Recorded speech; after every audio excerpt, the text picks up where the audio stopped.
Olá, meus queridos alunos da PUC Campinas, é com grande satisfação que estou gravando esse vídeo, essa videoaula, para darmos continuidade em nossos estudos. Mesmo à distância, permaneçamos juntos, unidos, aprendendo a aprender. Esse vídeo é destinado ao estudo da Lei de Introdução às Normas do Direito Brasileiro, mais conhecida como LINDB. Este é um vídeo que vai introduzir esta lei, mas não irá findar o estudo desta lei. Então, esta é a primeira videoaula, onde nós teremos posteriormente outras aulas para darmos continuidade à Lei de Introdução às Normas do Direito Brasileiro. E nessa primeira informação, eu gostaria já de destacar que a LINDB, ela veio a revogar a Lei de Introdução ao Código Civil. Então, nós tínhamos, antes da LINDB, a Lei de Introdução ao Código Civil, e hoje é uma lei com o seu nome correto, pois tal lei vem trazer não apenas regras para o direito civil, mas aplicar-se a todos os ramos do direito, onde então os doutrinadores, e assim é importante pontuar, que esta é uma lei sobre um conjunto de normas sobre normas. Então, verificaremos aqui as finalidades desta LINDB e identificaremos que a mesma ela se aplicará tanto para o direito civil, quanto para o direito tributário, o direito do trabalho, o direito penal, o direito ambiental, o direito empresarial, ou mais conhecido como direito comercial, dentre outros ramos do direito.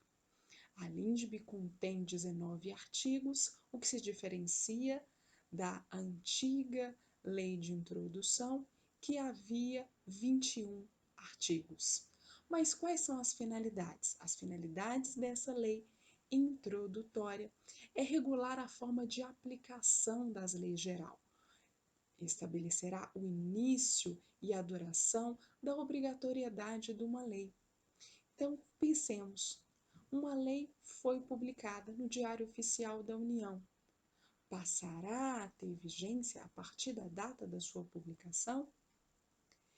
Verificaremos que, a depender da lei, nós teremos então a vacatio legis. Mas antes de falar o que é vacatio legis, avançando para uma outra finalidade desta lei, estabelecerá mecanismos de integração em caso de lacuna. Então, na falta da lei, o juiz deve aplicar qual fonte do direito? Assim, entenderemos as fontes do direito estabelecidas no artigo 4º, como, por exemplo, os costumes, como, por exemplo, a analogia.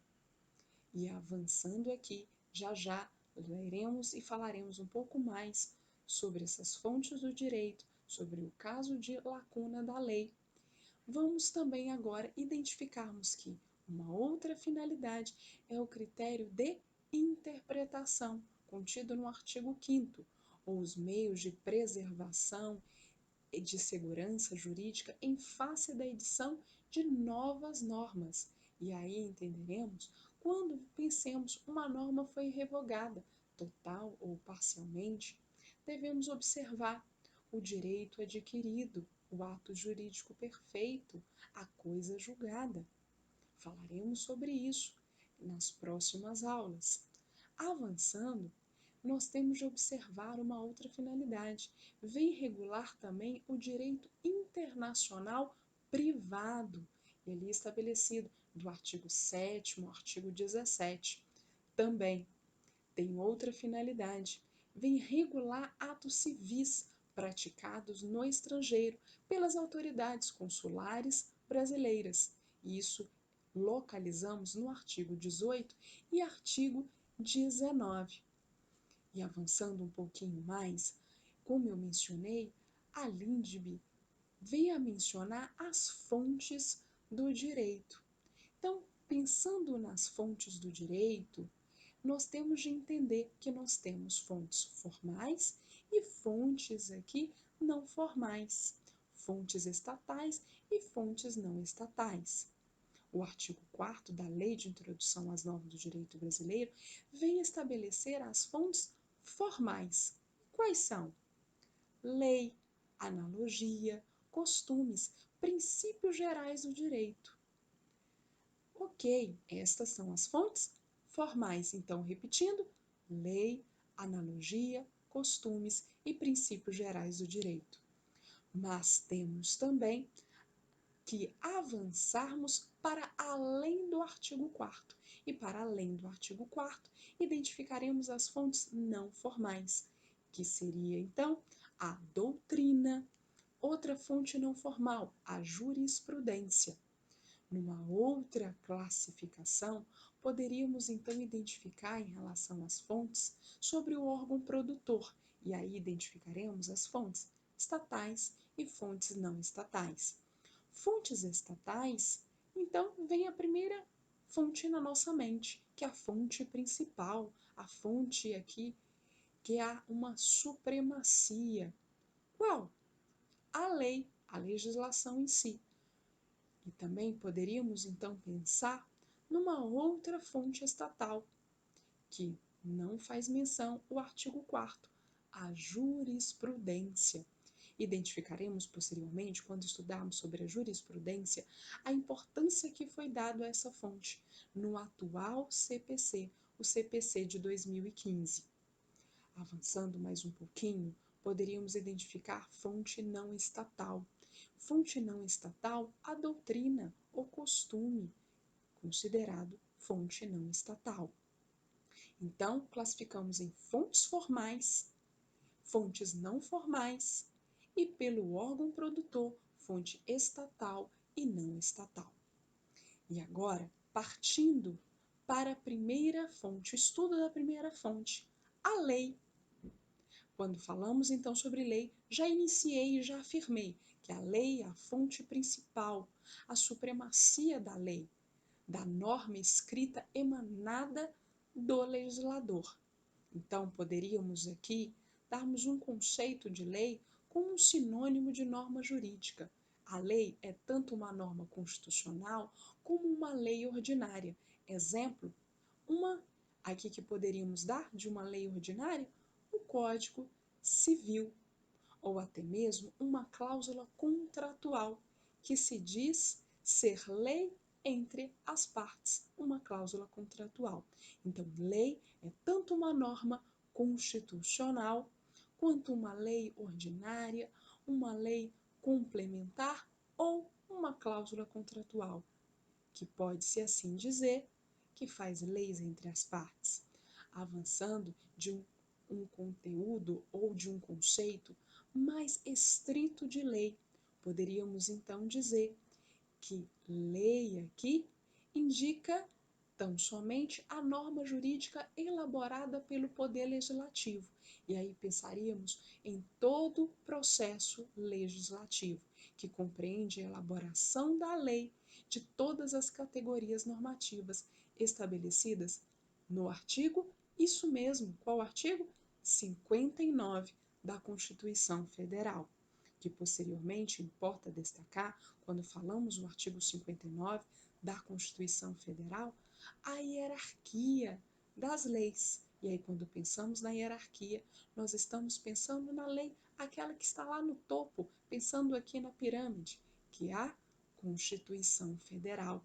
E ali vem estabelecer dentro do processo legislativo a emenda constitucional.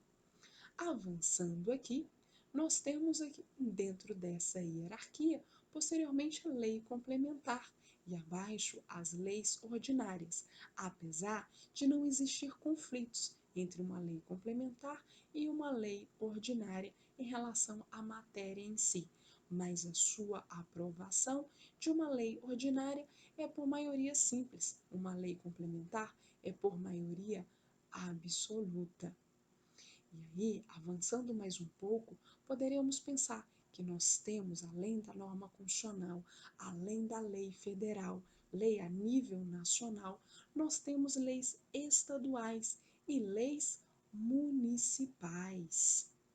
Pensando e avançando mais um pouco, importa destacarmos em relação às leis, a sua característica. Então, se apresenta aqui como um texto escrito, por isso dar maior segurança. Também uma outra característica, a sua generalidade, que dirige-se a todos os cidadãos indistintamente. Apesar de, todavia, não deixar de ter uma lei para compreender uma determinada categoria de indivíduos. Avançando, vamos pensar nessa lei que ela é imperativa, de imperatividade absoluta ou imperatividade relativa, lei cogente e lei não cogente, leis permissivas, dispositivas.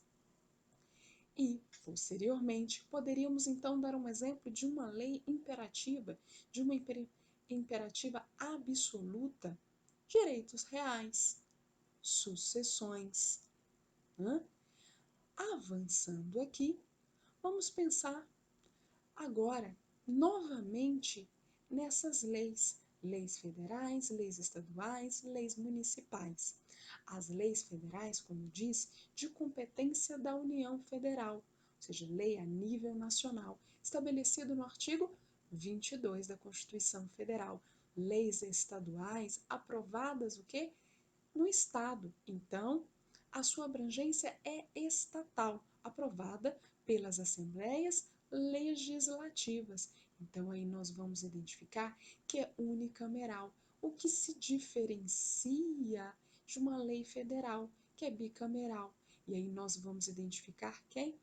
Aqui, Poder Legislativo, mais especificamente o Congresso Nacional. E nas leis municipais, editadas pelas câmaras municipais. Avanço mais um pouquinho para nós entendermos sobre a vigência. Vigência da lei. Quando eu penso na vigência da lei, eu estou pensando no critério puramente temporal. Diz respeito ao tempo de validade, o período que vai do momento que ela entra em vigor e que, entrando em vigor, passa a ter força vinculante até o momento que ela é revogada. Eu fiz uma pergunta no início do vídeo. A lei, tão logo houver a sua publicação, ela passará a ter vigência? E aí eu disse, temos de observar a vacatio legis. E aí nós temos, vamos lá? Falei, vamos estudando a LINDB. E o que diz a LINDB a respeito deste tema? Artigo 1º da LINDB vem estabelecer um prazo de 45 dias. Então, vacatio legis, 45 dias. Mas como que funciona isso? Veja bem, se tivermos uma lei que nada dispuser em sua redação da sua vigência, vamos então aplicar o prazo de 45 dias.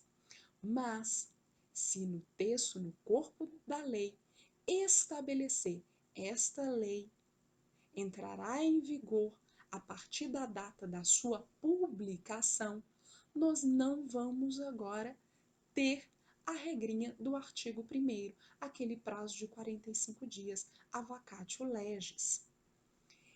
Nós teremos, então, aqui leis de pequena repercussão, onde o texto da lei dirá exatamente isso, que entrará em vigor a partir da data da sua publicação. E aí poderíamos então citar aqui um exemplo, já citei até mesmo para uma das turmas, para a turma então de introdução ao estudo do direito 2, a lei do aviso prévio, que entrou em vigor na data da sua publicação. Poderíamos citar o Código Civil, que entrou em vigor um ano depois da sua publicação, assim como CDC, que é o Código de Defesa do Consumidor, foi 180 dias após a sua publicação. Agora, vamos aqui entendermos que a lei brasileira admitida no exterior, ou seja, vai surtir os seus efeitos em outro estado. Qual é o prazo de uma lei brasileira surtir então os seus efeitos, passar então aqui a obrigar, pensando aqui externamente em outro estado? Quando, por exemplo, vamos pensar numa lei que vai cuidar de atribuições de ministros, embaixadores, convenções, tratados de direito internacional, então temos de pensar na LINDB. A LINDB vem estabelecer um prazo de 3 meses. Ok, internamente, 45 dias, se no texto de lei nada dispuser sobre outro prazo. Quando nós pensamos externamente, em outro estado, vamos pensar no prazo de 3 meses. Ok, importa também sabermos que a Constituição Federal, em algumas matérias, e aí mais especificamente estou pensando dentro do direito tributário, que período de vacância fixado na Constituição no artigo 150 e no artigo 195. Então, não se aplicará o artigo 1º da Lei de Introdução às Normas do Direito Brasileiro. Ok, agora pensemos, a contagem do prazo, nós já entendemos o que é vacatio legis. E agora, como se dá a contagem desse prazo? E aí vem a lei complementar.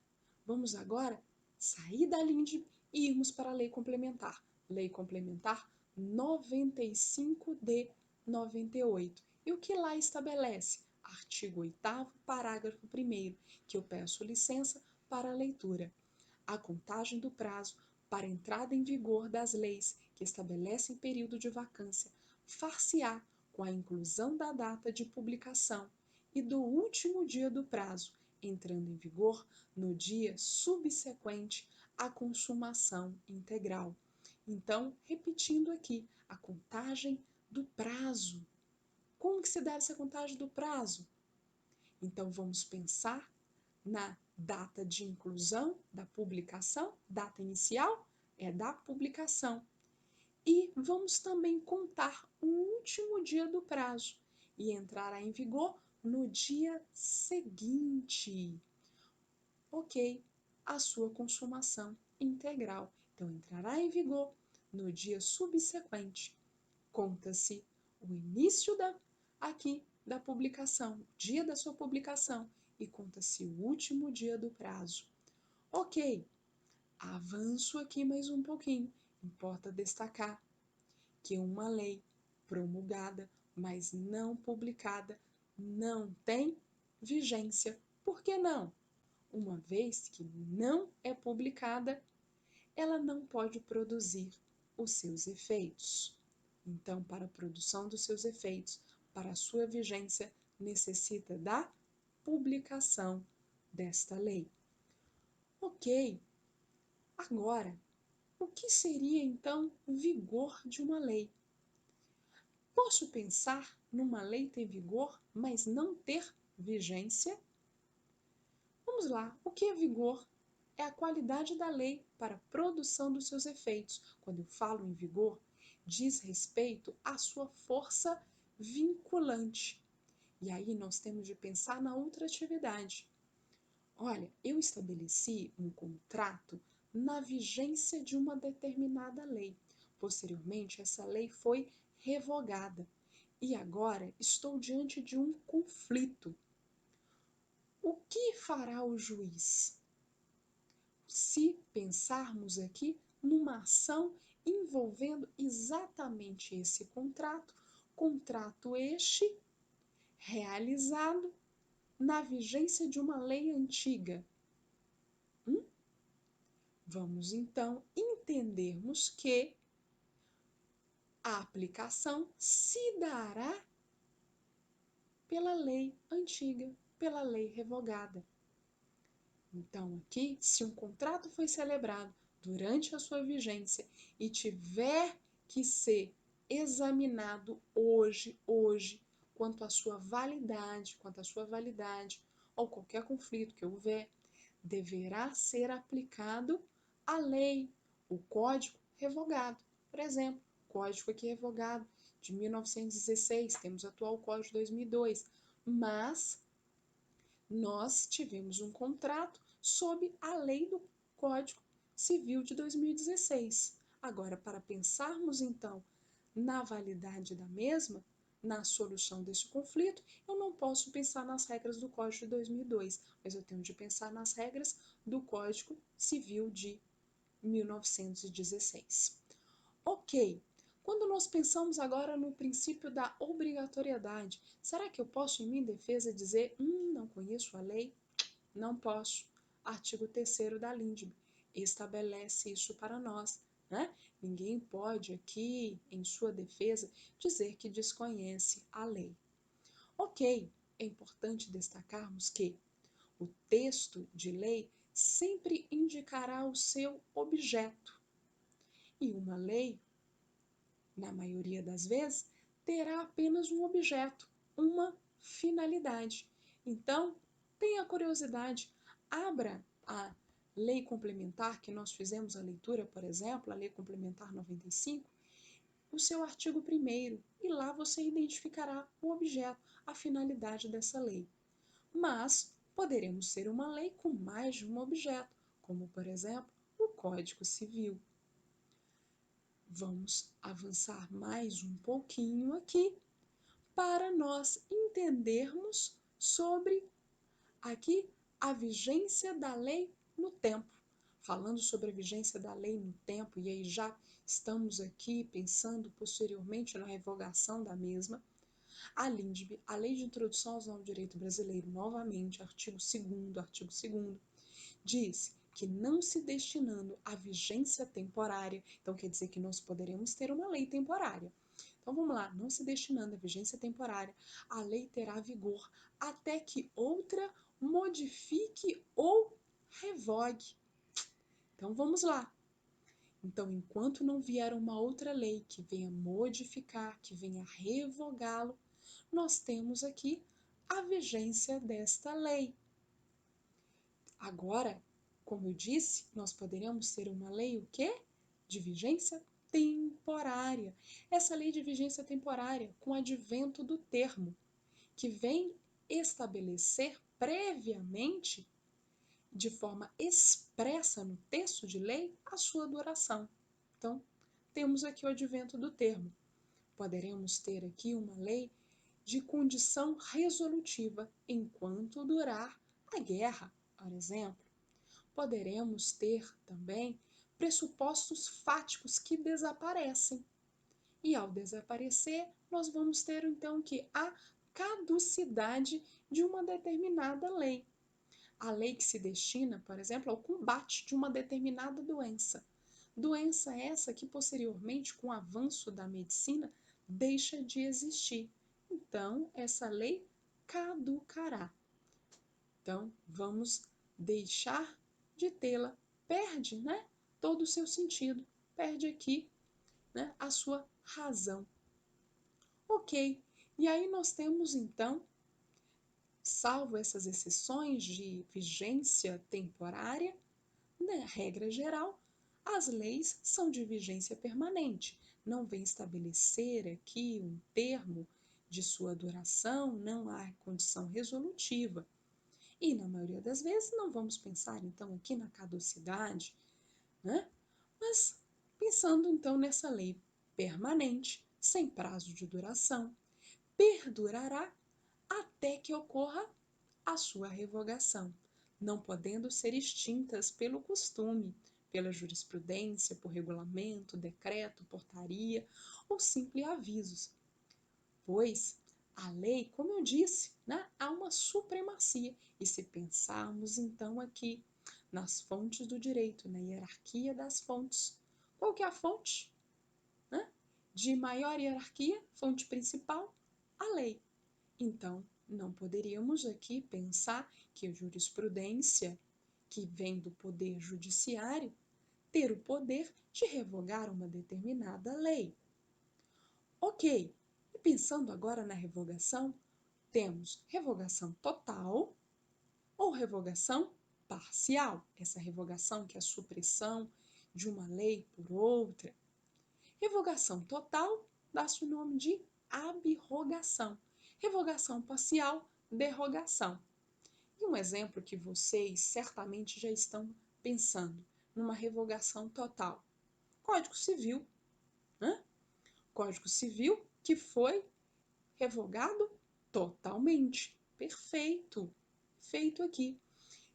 Agora pensemos numa revogação parcial. Revoga apenas parcialmente. Agora, vamos sair do direito civil e vamos lá para o direito do trabalho? CLT, Consolidação das Leis do Trabalho de 1943. Quantas mudanças que nós tivemos? E de forma mais recente. Perdão, né?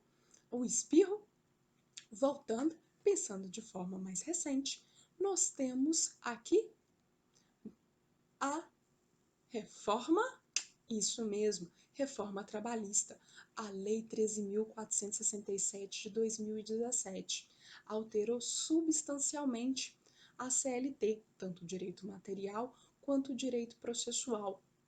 Em 2019, mais recente ainda, saiu do forno, temos a Lei 13.874, que também alterou vários artigos da CLT.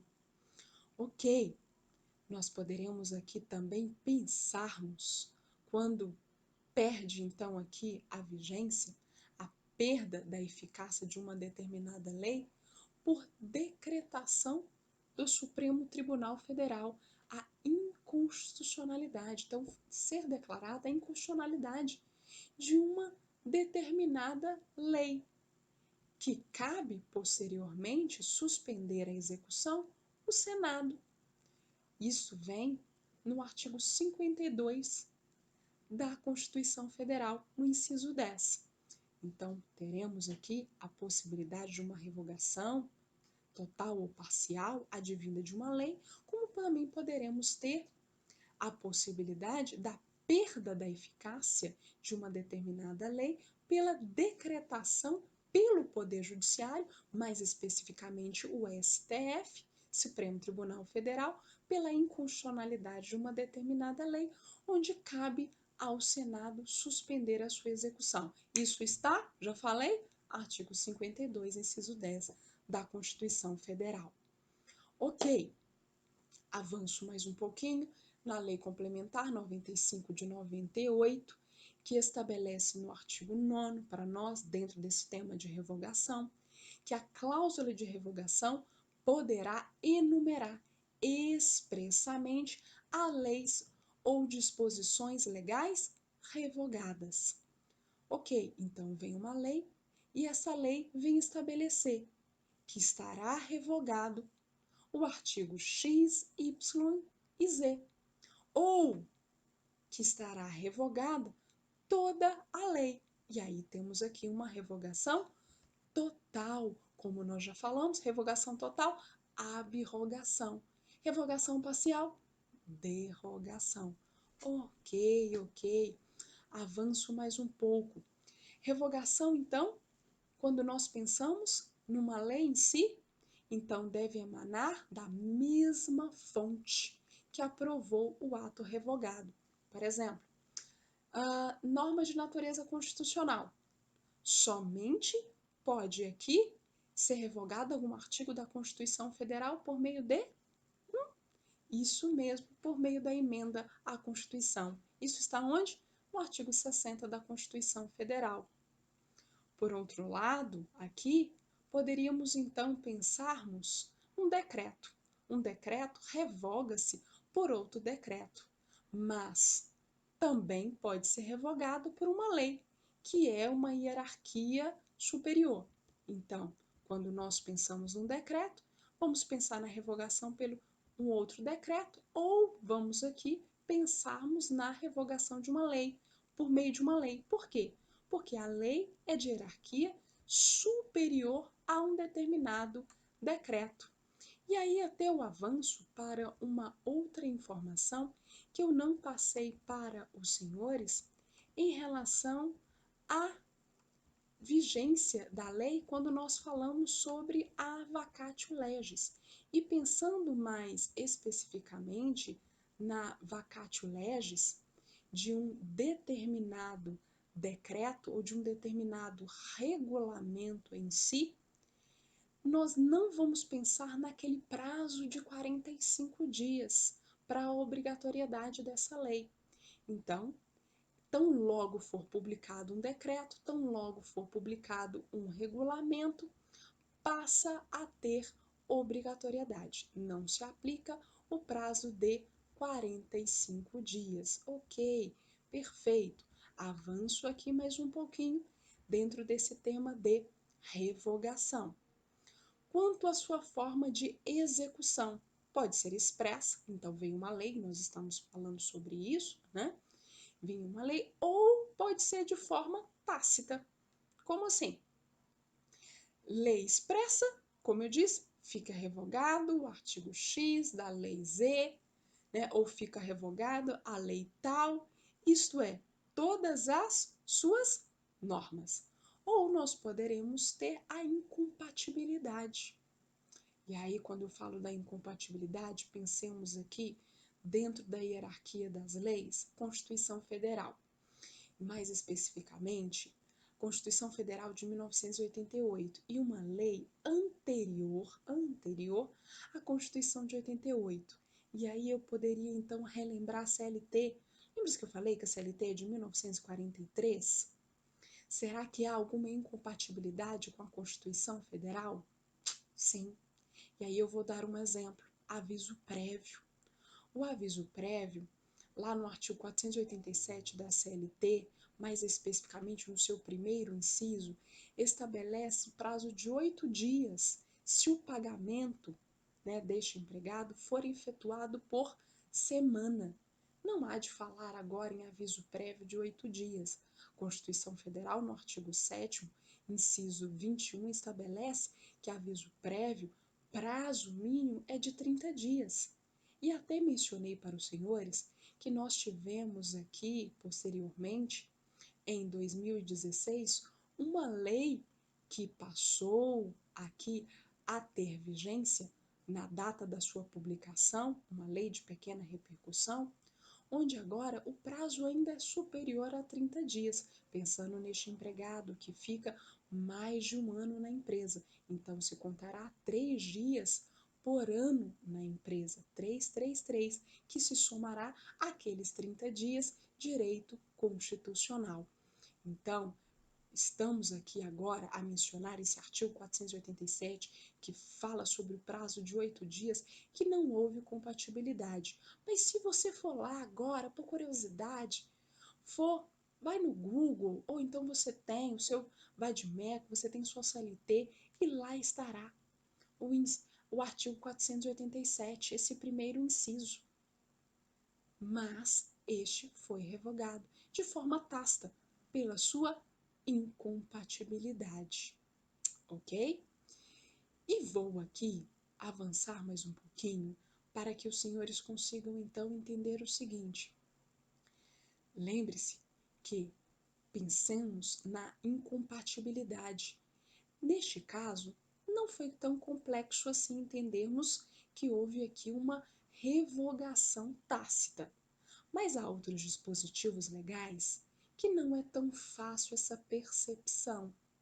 E aí cai lá no Judiciário, lá no Supremo Tribunal Federal. E nós tínhamos um artigo na CLT estabelecendo que a mulher, caso venha estar em sobrejornada, ou seja, um determinado dia, essa empregada venha a ser solicitada para laborar além da sua jornada de trabalho. Então, antes do início da hora extra, ela necessitaria de um intervalo de 15 minutos. E aí vinha o questionamento. Mas isso não viola a norma constitucional sobre a igualdade de homens e mulheres? e o Supremo Tribunal Federal, num recurso extraordinário, em 2016, 2017, veio estabelecer que tal artigo esse que era o artigo 384, foi recepcionado. Então, não viola matéria constitucional, não viola o artigo 7º, inciso 30 da Constituição Federal. E aí eu vou ler só um trecho desse julgamento do Supremo Tribunal Federal que diz: nesse sentido, o relator entende que a disposição prevista na CLT leva em conta aspectos como a história da exclusão da mulher do mercado de trabalho, a chamada dupla jornada e componentes orgânicos e biológicos.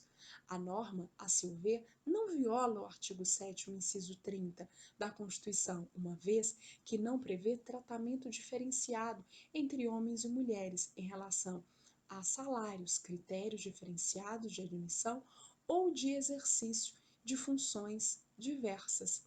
Então, foi recepcionado o artigo 384.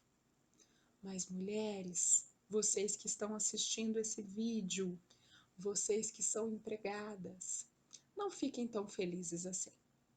A reforma trabalhista, veja bem, nós tivemos aqui um julgamento do Supremo Tribunal Federal e logo em seguida, veio a reforma trabalhista. E a reforma trabalhista revoga expressamente o artigo 384. Então, por mais que o STF tenha entendido que tal artigo não há incompatibilidade com a Constituição, não foi revogado, aqui tacitamente veio agora uma lei de forma expressa dizendo tal artigo estará revogado. Ok, avanço mais um pouquinho. Nós tivemos aqui vários outros artigos revogados. O artigo 58, parágrafo 2º, foi revogado e muda a sua redação. Nós poderemos aqui ter uma lei apenas e tão somente que cite que tal artigo estará revogado. Mas nós poderemos também, além de mencionar a revogação, termos aqui uma nova redação que entra em choque, que há uma antinomia com a anterior. Então, duas normas não podem continuar. E aí nós teremos o quê? A norma mais recente irá revogar norma antiga, dentro da mesma hierarquia, ok? Então, vem uma nova redação ao parágrafo 2º do artigo 58, só para conhecimento e matar a curiosidade.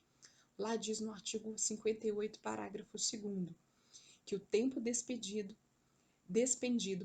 pelo empregado desde a sua residência até a efetiva ocupação do posto de trabalho e para o seu retorno, caminhando ou por qualquer meio de transporte, inclusive fornecido pelo empregador, não será computado na jornada de trabalho, por não ser tempo à disposição do empregador.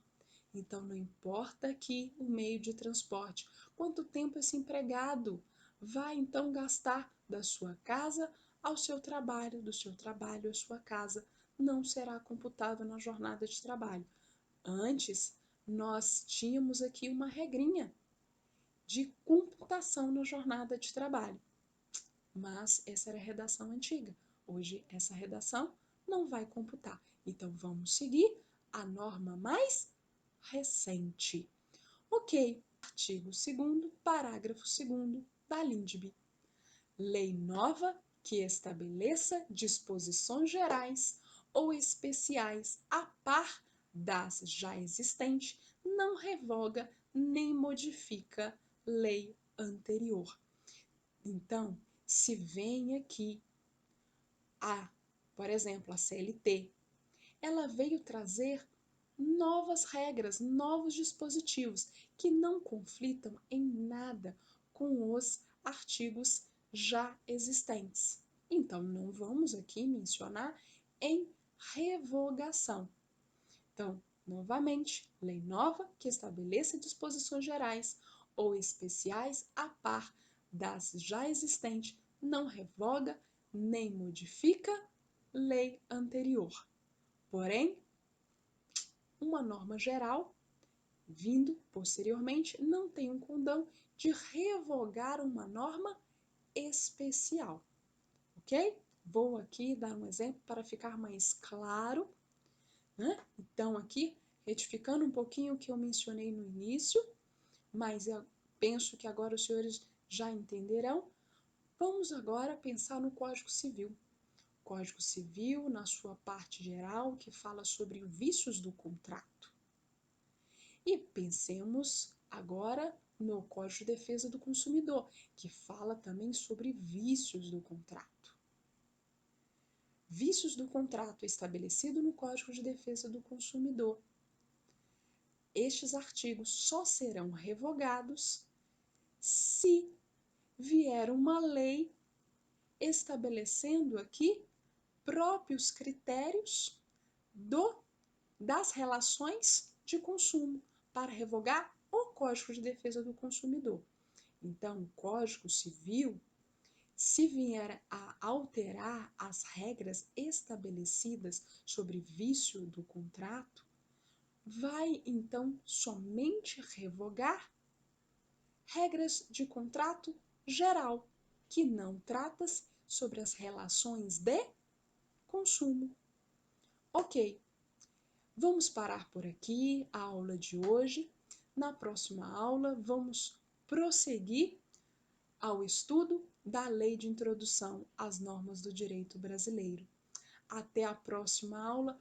Qualquer dúvida, entre em contato comigo, deixe a sua mensagem aqui no canal e para os meus alunos, mais especificamente do direito, fique à vontade de me enviar e-mail, tanto para o e-mail institucional quanto para o meu e-mail pessoal que os senhores já têm.